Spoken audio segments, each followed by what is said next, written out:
2024 में हुए लोकसभा चुनाव के दौर से ही ईवीएम सुर्खियों में बना हुआ है। विपक्ष का कहना है कि मोदी सरकार में ईवीएम की टैंपरिंग हो रही है। बीजेपी सारे चुनाव ईवीएम के साथ छेड़छाड़ कर ही जीत रही है। उनकी मांग है कि भारत में चुनाव ईवीएम की जगह बैलेट पेपर से कराए जाएं।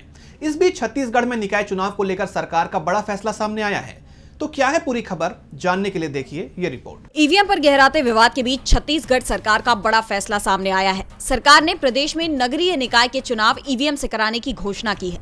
हालांकि पंचायत चुनाव बैलेट पेपर से ही होंगे। इसे लेकर साय सरकार ने नोटिफिकेशन जारी कर दिया है। इसके साथ ही चुनाव किस तरह होंगे इसकी गाइडलाइन भी अधिसूचना में शामिल है। इस प्रकाशन में मतपत्र का प्रावधान हटाकर ईवीएम से चुनाव कराने के संशोधित प्रावधान लागू किए गए हैं। दरअसल प्रदेश में पिछला नगरीय निकाय चुनाव साल 2019 में बैलेट पेपर से हुआ था, जबकि उससे पहले 2014 में ईवीएम से ही चुनाव कराए गए थे।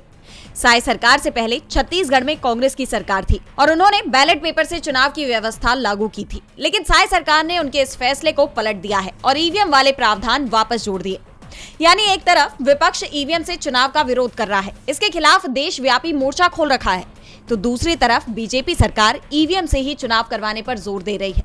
ऐसे में सवाल ये भी उठ रहे हैं कि साय सरकार के इस फैसले पर विपक्षी दल क्या रुख इख्तियार करेंगे।